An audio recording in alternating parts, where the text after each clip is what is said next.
Sahana vavatu, sahanau bhunaktu, sahaviryam karavavahai, tejasvinavadhitamastu, ma vidvishavahai.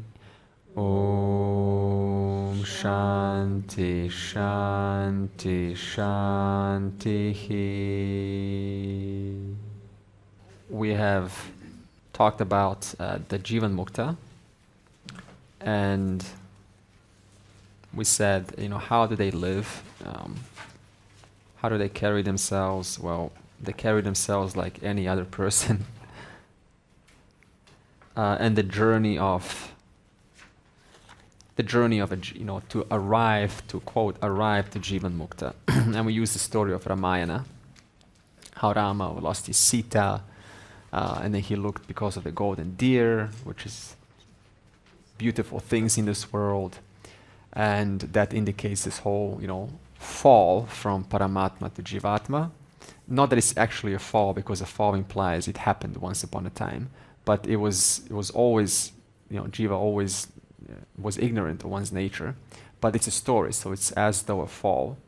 And then he has to build a bridge across the ocean of samsara, which is a huge task, and he uses the help of monkeys and Hanuman and eventually he takes a step little by little closer to Lanka, and he comes to Ravana, and he has to now conquer Ravana. He has more work to do.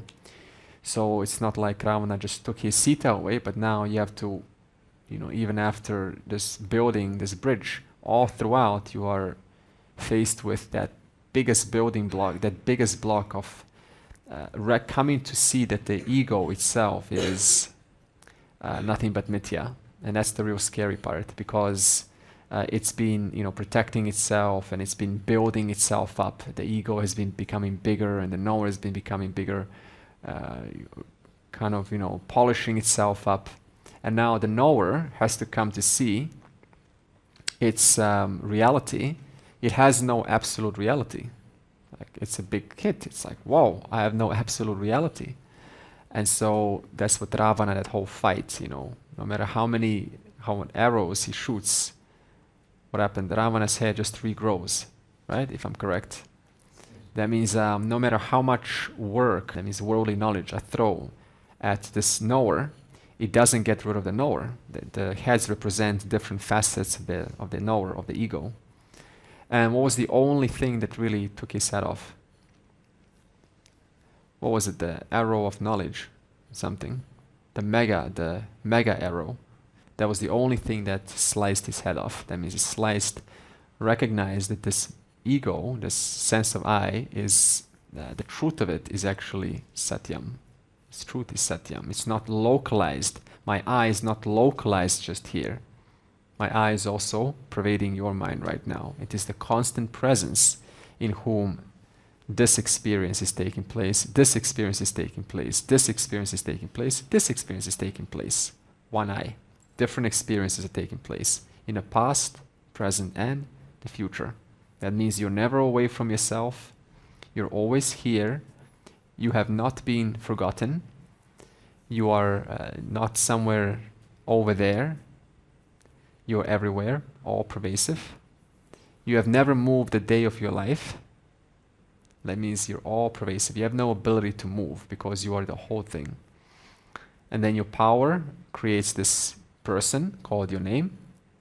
And like an upadi, it's like when the pot moves, what is this, a container? The container is moving, right?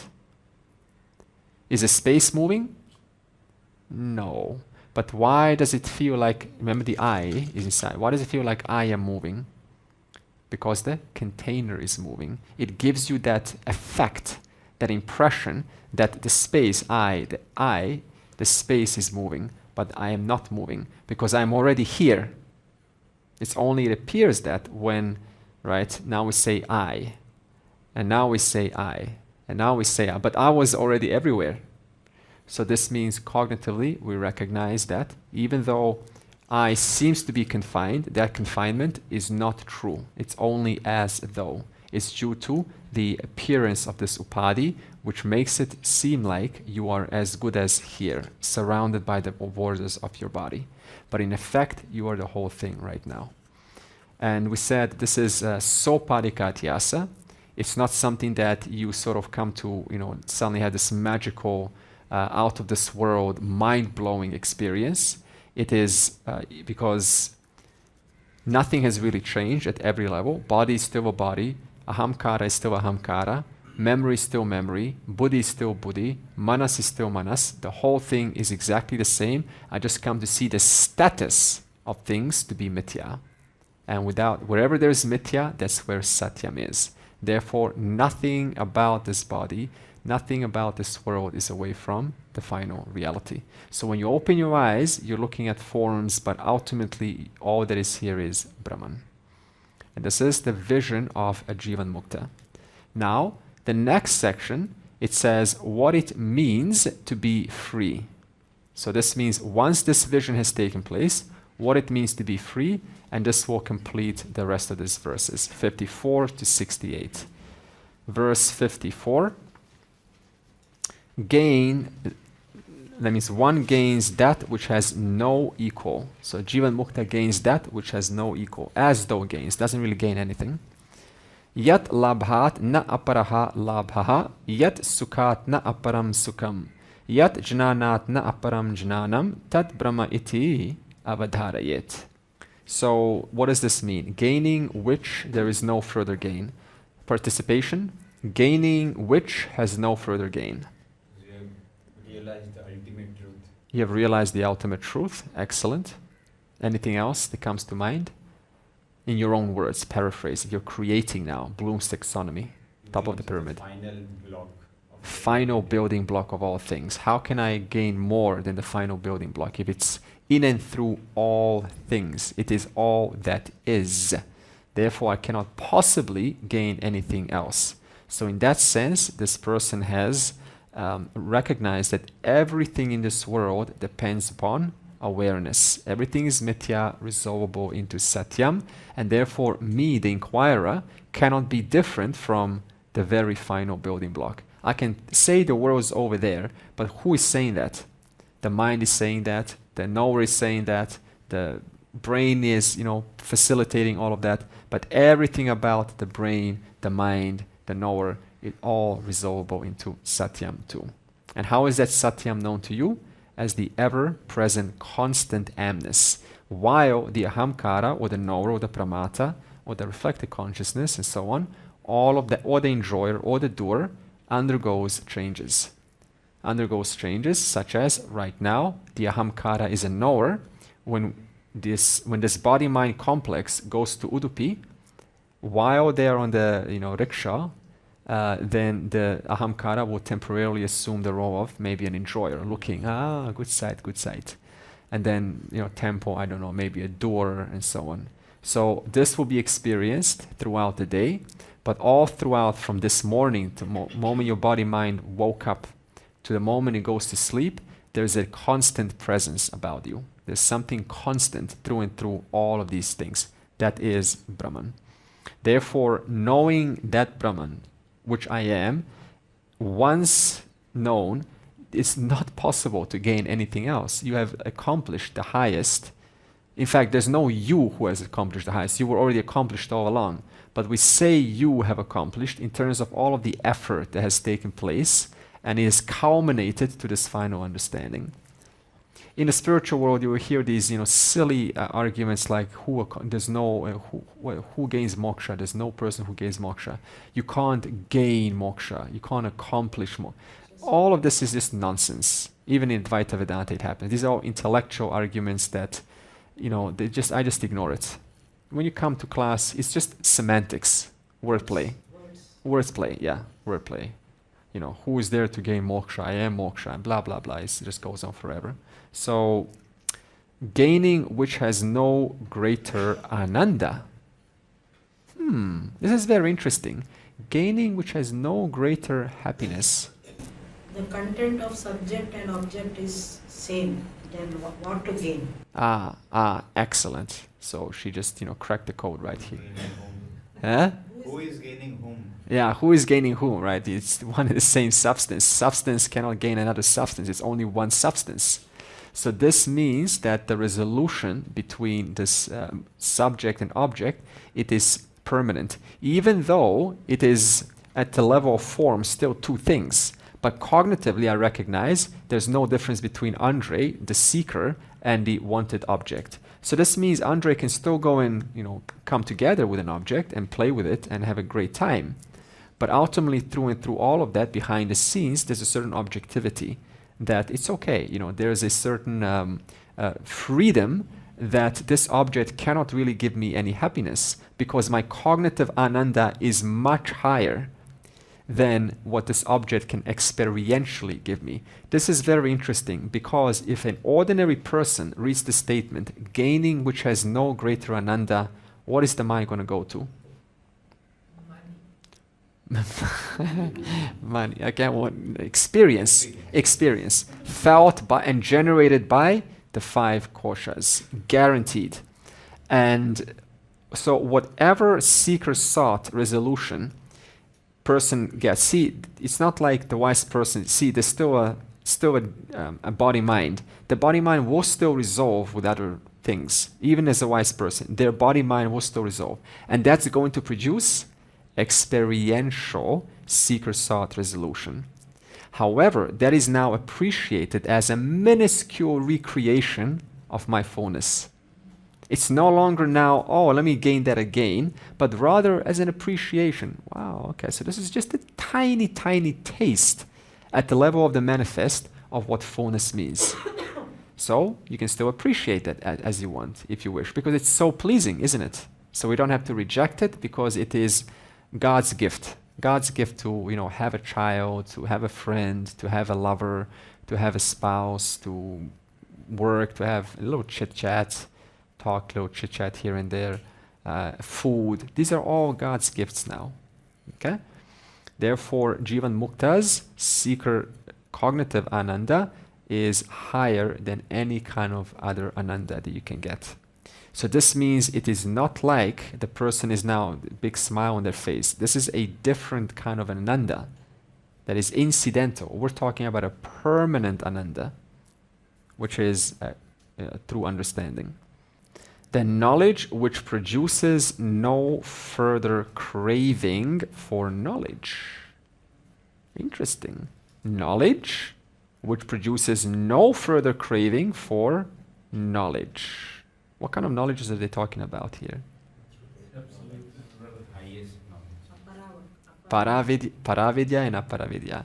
So this means that as a great, lovely person in this world who is studying, say, science, as long as you're studying science, you're studying one aspect of reality, totally at the expense of biology, chemistry, physiology, medicine, art, music, philosophy. So now you attend, okay, fine, I'll show you. I'm going to study science and philosophy. Okay, now, that's great. But you're still missing geography, history, biology. And now you cannot study all of it in one lifetime. And even if you do, new discoveries are being found. So this means at any level point, even if you study science, even that will be very, you only know a little tiny fraction of the total science, because science is divided into many subsections. So this means it always produces this worldly knowledge, another need for more studies, another book, more depth, more insights. We used to call this in the 1970s crazy wisdom gurus, where they just channel stuff. They're able to tell you intricacies after intricacies, and you will be just blown away. This person is God. It's very impressive to hear, but it's worldly knowledge. Does awareness change? So if I study science knowledge, worldly knowledge is always changing, so I can't ever get to know it completely. But something that is unchanging, once I know it, since it never changes, I know it forever. And also awareness happens to be the truth and the content of everything, including all relative knowledges. So this means that once I come to recognize awareness as it is, your buddhi captures it as it is, without any discrepancies, additions or subtractions, you at once come to appreciate all that is here is one substance. And this recognition changes what it means to acquire more knowledge. More knowledge you can still acquire if you want, maybe your mind has an interest for that. But this need that I need to make my Vijnana Maya bigger, my knower bigger, for the sake of being someone in this world, becoming some bigger person, this reduces. That means once Vedanta has done its job, you don't need to now pursue all of these competing philosophies just to ensure that what they say, I hear this sometimes, let me see what they say. If you have really, really, really, really captured this vision, the need for competing philosophies, no matter how great they are, would genuinely just, like, I appreciate, but it's going to be the exact same thing that Vedanta has already given me. As a teacher, I will get emails and people will show me various articles. Hey, Andre, check out this new discovery. Check out, you really have to see this. Now, to them, why are they sending this? Because to them, it is still something big. It stands out. The moment I get it, before even reading it, I can guarantee it will be like 1 + 1. It will be easy to understand. It will be, I will be able to put it in a Vedantic model, such as Satya Mithya. It's just more parts of the whole. And I look at it and like, yeah, and this is like kindergarten. And I'm not trying to be rude. It's just genuinely, you see it right through. Because Mithya, you see level after level. You see the pot, see the clay, see the molecules, see the minerals, see the atoms, see the particles. No matter what you show me in between atom and a particle, it's still one of those lines of Mithyas. So what have I really studied? What have I really, you just added one little of the manys. What is there to know? Therefore, the need for further investigation, further irritation of not knowing, that genuinely just goes away. And I can relate this exact line to the story of Uddalak and Shvetake. Knowing that one thing, Yes. everything else. Yes, this is exactly it. Give me that knowledge. Knowing once, everything at once becomes known, both the known and the unknown. There are yet things to be discovered that are unknown to us. But whatever I discovered is going to be Mithya. One of those lines in clay, pot, etc. What have I really discovered? Nothing. That's why the need for further knowledge ends. And you're not trying to it's not kind of establishing oneself or putting oneself in some, a sense of I know everything. Just you see the substance of all things. And that just makes you relaxed. Doesn't it mislead to some people that no reading Shravana is necessary because the knowledge, we know that. No Shravana is necessary. Yeah, you'll find this too. Knowledge will take by itself. It will arise spontaneously through a spiritual experience. This is also out there. However, that's not going to happen because there are many people who have had spiritual experiences, or they went to Amazon, had some psychedelics, and sadhus also have this most of the time, and there's no model to understand what's going on. So there's this nice oneness experience, but there's nothing that's, if you don't have a model to contrast it against, then it just sort of disperses through the time, through the weeks. It just sort of goes away. It's all nice to be in that state, I get it. But if there's no model to make sense of it, to make it concrete, then that experience becomes useful, but it could become a lot more useful if I can put it into a model to understand reality. Yeah. So that's how it is with knowledge. Knowledge which ends the need for all further knowledges. Because awareness never changes. Once I know awareness, there will never be a time when I have to know awareness more. Let me go read another book to make sure that I know what awareness. We said it is one, it is unmoving, it is nirguna, without attributes. It is everywhere, it is all pervasive. It is unborn, it is actionless. These are all descriptions to recognize awareness. So if it's without attributes, how can I possibly turn awareness into a matter of study and a scholarly pursuit? So scholarly pursuit ends. It cannot be with awareness. Verse 55, gain that after which nothing remains.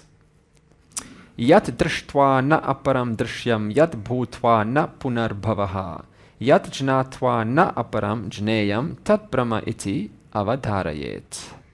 Nice verse, huh? Nothing more remains to be seen. Even you can now answer this, what this means. This is easy. Nothing remains to be known. Nothing remains to be heard. Nothing remains to be tasted. What is there? It is all only ever intelligence, manifestations of intelligence whose content is awareness. That means for transactional reasons, you can still see things, you can still enjoy, go and visit Rajasthan, go and do as you wish. And you can appreciate this as Ishvara's glory now. But this whole sense of, let click, click, click, click, click, click, constant click, these clickers. When was the last time you took a photo? Yesterday. Remember those times when everything was worthy of taking, a plant, a butterfly, a stone, a tree. I need to preserve this memory. This is a special thing. Banyan tree, huge with vines sticking down. I have to take a photo of this. Now I can see it. 5 elements. Wow. Combinations and permutations.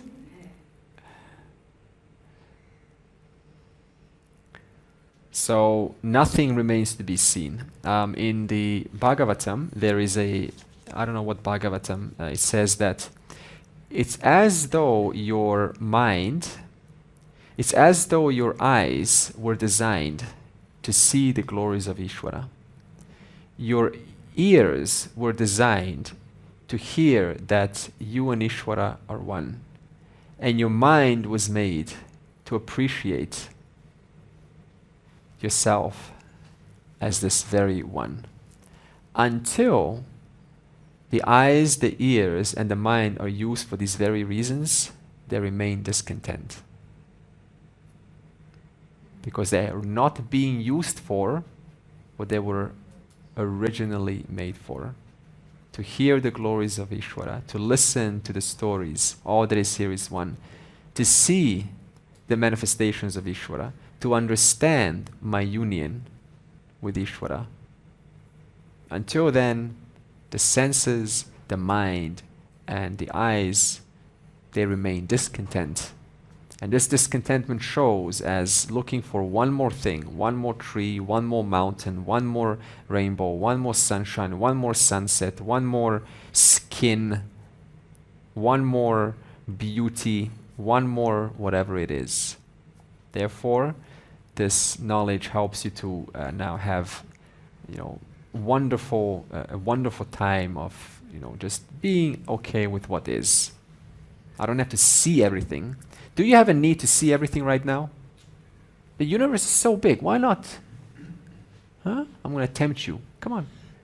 Remember that planet where the spaceship went? The big books? So much beauty in heaven. On one hand, it will be nice to see. I've got to admit, it will be nice to visit and say, let me just see, appreciate, like Arjuna had the privilege in verse 10 and 11, especially in verse 11, the vibhutis of Krishna. And he saw the good, the bad, the ugly. He saw everything, the past, present, and future at once. And it was amazing. What a vision, what a journey, the greatest cinema experience you can ever have. But he was still an observer. That's why he got scared. That's why he said, please return me to your usual form. So it shows you that it was still a ahamkara that was observing these vibhutis. He did not include himself. So it's a nice vision. It would be brilliant to have that now. But at the same time, you see that no matter what I see, no matter what I'm shown, it is only ever Ishvara, who I am not and never apart from. So in that sense, everything is seen, everything is heard, everything is known. So the binding aspect of the likes is going away. The binding. Yeah, you can still like it, but it's not a binding like. Yeah. Exactly. It's Just appreciating God's creation. Yeah, it's really nice. So it's very nice to go to these places, but if you don't go, then it's not like, oh, I went. It doesn't affect you emotionally. It doesn't affect you in these ways how they used to affect us. And then verse 56, pervasive non-dual Brahman. Tiryak urdhvam adhaha purnam sachidanandam advayam akandam nityam ekam yattat brahma iti avadharayet. So that which pervades all quarters and which is free from division. So what is quarters referring to? Directions. So this means whether you're diagonal, up, down. So no matter where I look, all that is here is Brahman. There will never be a place or a time when I'm going to look at something that is not Brahman. Even behind me, do I have to look? This is what it means. Even the unknown, I am at peace with. Because I know that if I do look, it's going to be the same form like anywhere else. So in that sense, that means in all directions, right? All directions exist in all pervasive space. All pervasive space, all directions exist. Up, diagonal, up, down, left, right. Now, space being all pervasive, the truth of is Ishvara, the truth of Ishvara is Brahman. Therefore, Brahman is all pervasive and ekam non-dual. Now, what does non-dual mean? Well, let's use an example of Dvaita and Advaita to provide a little bit more details. What does non-dual mean? So we'll take here Dvaita. Now with Dvaita, as you will see, what we call Jiva, Bheda. Bheda means difference. So here, as a Dvaitan, I will see myself different from you. You are different from that. You're different from everything else. We are all different at the level of personality, at the level of substance, at the level of our soul, which they will sometimes use the word soul. Soul just means your subtle body. Sometimes people use soul for Atman, but I never use the word soul. It's very kind of get that word out. So everything about us is different. So this means there is still that connection between us, but it doesn't. The danger is it doesn't incite as much sort of care, for taking care of you. That's the danger of it, because you are totally different from I. There's no connection between us, and so in that sense, there's not so much investment to take care of each other. That's the danger. I'm not saying it is definite. Then we have Jiva, Jagat, Bheda. Now Jagat includes past, present, and future, sentient and insentient, known and unknown, everything that is known and unknown. So this means the Jiva is different from the universe, different from everything, from insentient. So essentially insentient. So Jiva is different from the universe. Jiva is different from the trees. I am different from the palm, from the bird, from you, from the harmonium, from the space. I'm different from time. I'm different from the Big Bang. I'm different from the sun. I'm different from everything. So in that sense, I see differences. They are real for me. I am one creation. The world is another creation, and you are another creation. All across the board. That means we all have our individual satyam. I am one satyam, you're another satyam, the world is another satyam. So we have a bunch of satyams, right? We're all kind of satyam, and we're now interacting in the world, which is also its own independent. It has its own independent reality.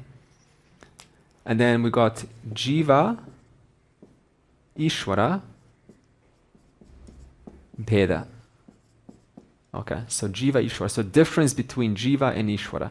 So you've seen this before, where I am one apart being, and Ishvara is at some time and space somewhere in Vrindavan, or Father, the fatherly heaven, or Heavenly Father, or the Father who's in heaven. So that's where God dwells, and I dwell here, and I need to appease him. I have to be, compliant according to Dharma to reach him. So all these three are real for the Advaita. Now, where does Advaita come in? Does Advaita reject these? No. There's a certain reality to them. There is a certain difference between this Jiva and this Jiva. There's a certain difference between the Jiva and the Jagat. I can't say that the Jiva is the Jagat. The Jiva is one being, the Jagat is this huge place in this world. Yeah, transactional standpoint, there's a difference. And I can't say that the Jiva has all knowledge, all power. So in that sense, there is a difference. But then it brings that all together, and it says that they're all pervaded by the same substance. Okay?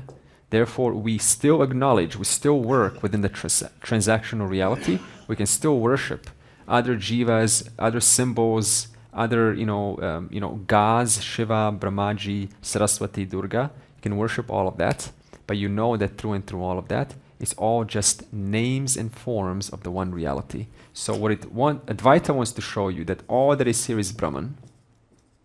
Brahman. And Brahman takes on a name and form. When it takes on the name and form of the whole thing, the whole manifestation, it's called Jagat. When it takes on the name and form of one sentient being, then Brahman is called Jiva. When Brahman takes the name and form of the standpoint of manifesting the universe, then it takes the name of Ishvara. When Brahman takes this name and form from the standpoint of potential to manifest, it's called Maya. Okay? So these are all names and forms, appearances of the one reality. There's no contradiction between them. So Jiva is nothing but Brahman. Ishvara is nothing but Brahman. Jagat is nothing but Brahman. Maya is nothing but Brahman. Therefore, all realities are included, but they are appearances of Brahman. That's why I can say now, I am Brahman. But what am I saying? Who's saying, okay, I am Brahman? So, because it's just, right, nothing but a name form of Brahman. So, I am Brahman. The Jagat is Brahman. Ishvara is Brahman. Just names and forms, like this clay pot. Okay? This pot is a name and form of the one substance. Now, if this pot manifests as a figurine, suppose, a little table, then that table, different name, just like here, different name, is a name form of the one substance. Names and forms of the one substance. What I'm saying is that everyone, if suppose this pot takes the name and form of the table, suppose there's a clay table here. Yeah. Table made of clay. Yeah. So, it's a different form, but the main, the substance is Brahman. So the main substance is the clay. Yes. So Perfect. Perfect. Exactly. Yeah. Yeah. Perfect. That's exactly what we said, and you just paraphrased it in your own words, and it was spot on. Neenu is a jnani now. Where's the halo? Order online on Amazon.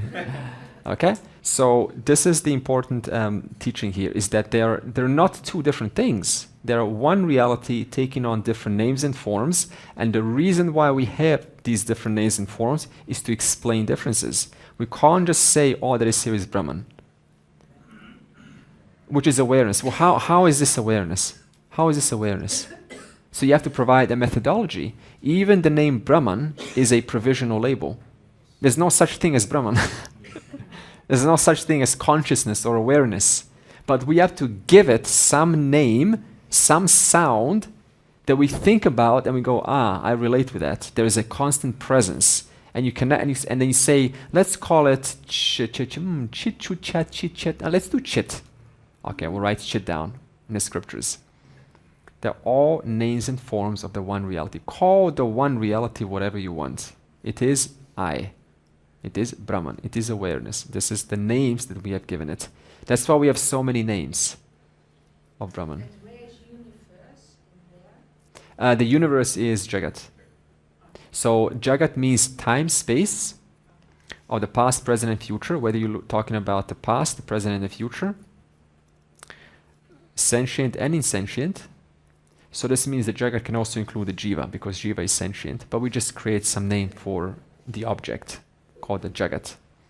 Someone asked me, what's the difference then between Jagat and Ishvara? Okay, because if Jagat is past, present, and future, and Ishvara is past, present, and future, what I mean by Jagat is it's manifest right now. Forms. Yeah. From the standpoint of yesterday, that was Jagat. But tomorrow, I can't say tomorrow is Jagat. Tomorrow will only be Jagat when tomorrow comes. But Ishvara is what is yet to come. All of the potentials that are yet to come. 100 years from now, I don't know what's going to happen, but it's going to be Ishvara. Ishvara is going to connect this present moment to 100 years from now. That 100 years from now potential is Ishvara. Just like in the ocean and the wave example, you have all three simultaneously. You have the water, which is equated to Brahman. You have the whole ocean, which is, you can kind of limited example, can compare to Ishvara. You have the wave, which can compare to the Jiva. But the waves that are yet to come, that's called Maya. Okay? But when is the wave not coming constantly? It's always constantly coming. So you can't quite say that Maya is in the future. Because every moment something new, the moment it manifests, it unmanifests. And that's happening so fast, so you can't quite say that Maya is in the future. It's all here right now. The water is here, the ocean is here, the potential is here, the wave is here, Brahman is here, Ishvara is here, Maya is here, Jiva is here, Jagat is here. What is not here? Therefore, Vedanta puts you in the present. It's all about here and now. It was never about establishing myself at some point in the future and kind of reality is over there. Reality is this. It's all here right now. All realities are here simultaneously now. Just different names and forms of the one Brahman. That's why we have so many words in the scriptures. So don't get fooled by these names. Maya, Ishvara, Jiva, Jagat. No need for that. It's all here now. All that is here is Brahman taking on different names and forms, which we then call Ishvara, Maya, Jiva, Jagat. In some books, Maya is considered as avidya also. In some books, Maya is considered avidya from the standpoint of its avarana shakti. It's avidya for us. It's avidya for us. It's not avidya on an objective level. Yeah. Verse 57. Brahman is beyond all negations. Atad vyavrti rupena vedantaihi lakshate advayam. Akhanda anandam ekam yattad brahma iti avadharayet. Yes, so far we answered how can a limited mind ascertain that which is limitless? Would you like to answer this? Okay, logic, yeah. What if I counter that and say that logic is limited? It's not infinite. No logic is pramana. Okay, what do you mean by that? means of knowledge, you get a cognitive understanding. Go through the process of negation, and then you finally go to the process of assertion that I am not this, and finally I am this. Okay, good. Okay, so let's go with that. And logic 2. So your mind, I said, is limited. And that limited mind comes to see or recognize something that is limitless. How is it going to do this? The way it's going to do this is that, can it do this if it's producing limitlessness? In that case, it's not possible. But is it producing limitlessness? It's discovering limitlessness. So this means it already enjoyed that which it's looking for. In that sense, the mind is not producing, it is revealing this mix-up. It always knew all along there's this constant presence. It just now, pramana brings out this constant presence, which is the truth of the mind. So in that sense, mind is able to ascertain limitlessness, because limitlessness was already there all along. The second reason why is because awareness is always the same. If, for example, I have a block,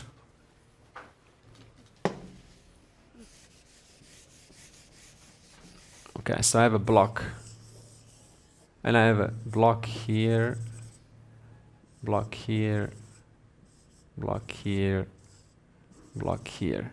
Okay, and underneath each block, there is one substance. One substance. So if I remove a little bit here, what will I see underneath? The substance. Now, do I have to remove this thought too? No, because awareness is always the same. So whatever thought, that's why you can say, I don't have to analyze every single thought to recognize that I am there. If I am in one thought, I am in every thought. In that sense, I don't have to go on an eternal journey of negating my thoughts. Thoughts don't displace awareness. One thought I see, thought come and goes. If that thought didn't stick onto awareness, then the next thought won't stick onto awareness. So by virtue, then awareness is that onto which nothing sticks onto. It's attributeless. Therefore, it does not interfere with any thought. It simply lights every thought up. If it lights this thought, then when this thought is gone, something remains to light up the absence of a thought. Absence of a thought goes away, thought comes, thought is lit up. So this means both absence of thoughts and thoughts, they're both lit up by awareness. That's why in meditation, some meditations have this thing of saying, notice your thoughts, but also notice the silence. And then who are you? You are the witness of the thought and the silence. Okay? That's why they say that. Now, even the witness itself, of course, is nothing but the ahamkara. And the truth of that ahamkara is going to be awareness. And how do you discern between the ahamkara and the awareness? Well, the ahamkara is going to stop undergoing an enjoyment process very soon, because meditation lasts 5 minutes. And suddenly your wife or husband is going to call you, there's a fire. And now there's a totally different I sense. Now I sense is a doer, very active and engaged. But there's an amness through and through. There's an amness in the meditation. There's an amness in the very stressful, anxiety-filled, adrenaline pumped-up body. That same amness is I. I always wonder why they tell during meditation that you are the witnesser. It gives a Good. Good. The reason is good. Because, in fact, all meditations do that, almost. And psychologists will do the exact same thing using DBT and ACT. These are psychological models.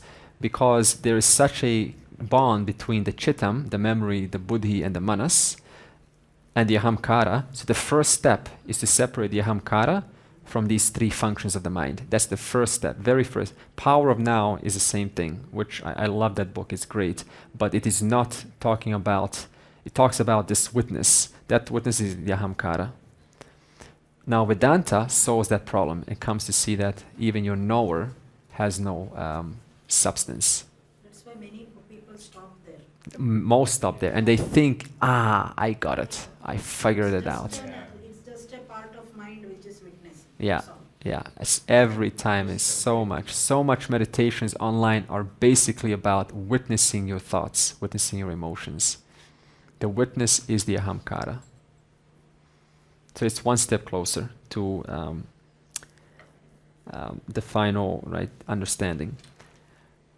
Okay, now then the verse asks how. Okay, so we have figured out how can a limited mind figure out the limitless reality. The answer is it never figured it out. It just removed ignorance, which is now obvious. Awareness is lighting up all conditions of the mind, all phenomena of the mind. Then the next question is, how can limited words convey something that is limitless? Because every word is just limited meaning. Even if I say the word limitless, what is limitless? Just whatever, it's a concept. So this is where you have to say limited words. Okay, and we have two kinds of, so words convey two meanings. The first is called shabdartha or vachyartha. Vachyartha. So this is the dictionary definition. Okay, so if I open up a Sanskrit dictionary and I look at anantam, I will see things like infinite. And we'll go, oh, okay, so Brahman is infinite. Thank you very much. I've solved the problem. You haven't solved anything because it needs explanation. So to explain the word, we call this lakshyartha. Lakshyartha. This means implied or deeper meaning. Okay, deeper meaning. What do I mean by this? Well, let's take to different color. Let's take the word existence, sat. Existence. What do we mean by existence usually? Existence. Huh? I'm alive, existent within time and space, perhaps. That means time-bound existence. So this is Shabdartha. This is how we look at the word when we say sat and chit. We say sat, oh, okay, time-bound existence. No. So here, what we really mean is lakshyartha. So I have to cancel out the Shabdartha. I have to cancel out the dictionary term, and I have to bring in the deeper term. So I say, no, it's not time-bound existence. It is the substratum, it's the existence upon which the units of time are superimposed. For example, I've used this example before, you may have heard. You are standing at a bus stop, and you are existence, right? Your existence awareness. You're standing at a bus stop, and you're waiting for 5 minutes. You have to go somewhere. It's a long time to wait for 5 minutes. Because you got to get to your work very quickly. And it's like forever, almost. And then next day, you're sitting down at a dinner table on a bus stop. It's going to be very weird, I know. And you're having a great time with your partner. How long is that time going to last? Done. So this means in the presence of I, existence awareness, time was different in one situation, and another situation it was perceived differently. Just the fact that it was perceived differently shows you there is something that is outside other than time. Otherwise you couldn't perceive it differently. Therefore existence is the substratum on which units of time are superimposed. Substratum on which time is superimposed.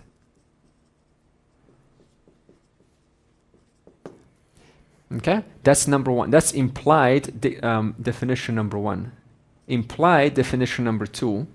Remember that whole line of pot, clay, minerals, molecules, atoms, and so on. Each one of them, you can only say them because they exist. They all are. So each one of them is borrowing is. Pot is. It borrows. To say pot, it implies it exists. To say clay, it implies it exists. To say minerals, it implies it exists. Therefore, pot is. Clay is. Atom is. Particles are. Intelligence, which is making those particles what they are, is. So they're all borrowing existence. Okay? So, two, we can say the isness of a thing. The isness of a thing. Thought is. Question is. Doubt is. Ignorance is. Knowledge is. There will never be a time that something doesn't enjoy existence. That existence is through and through all things. But what changes? Name and form, which is nothing but existence. Name form is, name form is, name form is, name form is. They just take on different names and forms. That's why we said initially that there is only Brahman appearing as different names and forms. How do you show that? Through this understanding. All names and form is. Silence is. Knower is. Doer is. Enjoyer is. Thought is. Moksha is. So even moksha depends on isness. That means moksha has got nothing to do with isness. Moksha is just recognition of your nature being this very isness. Got it. So what Simon is saying is that because of the isness preceding, the object gets a chance. Because of isness of this gets a chance. Because of the isness of a thought, the thought gets a chance. That means it all borrows from existence. Next is awareness. So chit, awareness. What is our dictionary term of awareness? States of mind, right? States of mind. That means, are you aware that you're late? That means, are you alert? That means a state of mind. So state of mind. What is the deeper meaning? Participate? Huh? It is always there. It's always true. Good. I'm going to say always true. Substratum, but I want us a little bit more emotional language, closer. Always present. Present. Never not present. Unchanging. Excellent. Unchanging. Limitless. Undivisible. Undivisible. Okay, I want to stop here. Undivisible. If it's undivisible, thoughts are divisible, are they not? So this means it cannot be bound to thoughts, because one thought has no connection to the next thought. So there has to be something that is pervading each thought. It is the truth of the knower, the known, and knowledge. Remember the jnata, the jneyam, and the jnanam. Of the knower, of the vritti, of a thought, the vritti, the thought, and the physical object. And finally, anantam. How is anantam perceived? Well, infinite. Infinite. I mean, that's a dictionary term. But when you say infinite to a person, what are they going to imagine? Well, I just gave you an answer. They're going to imagine. That's the thing. But is imagination excluded from infinity? No. Therefore, the deeper meaning is nothing is outside of Sat and Chit. Nothing outside Sat and Chit. Not bound by time, right? Like existence. So this means if I imagine it, I've already created a dualistic thing. But my imagination is 5 elements. 5 elements are resolvable. Therefore, this shows you how limited words can convey a limitless meaning. I have to take away the limitation and say, this is not what we mean. This is what we mean. That's why the teacher hardly ever uses dictionary terms. You say, that's not what the dictionary says. Well, that's fine, but I'm here to teach. Teaching requires deeper meaning.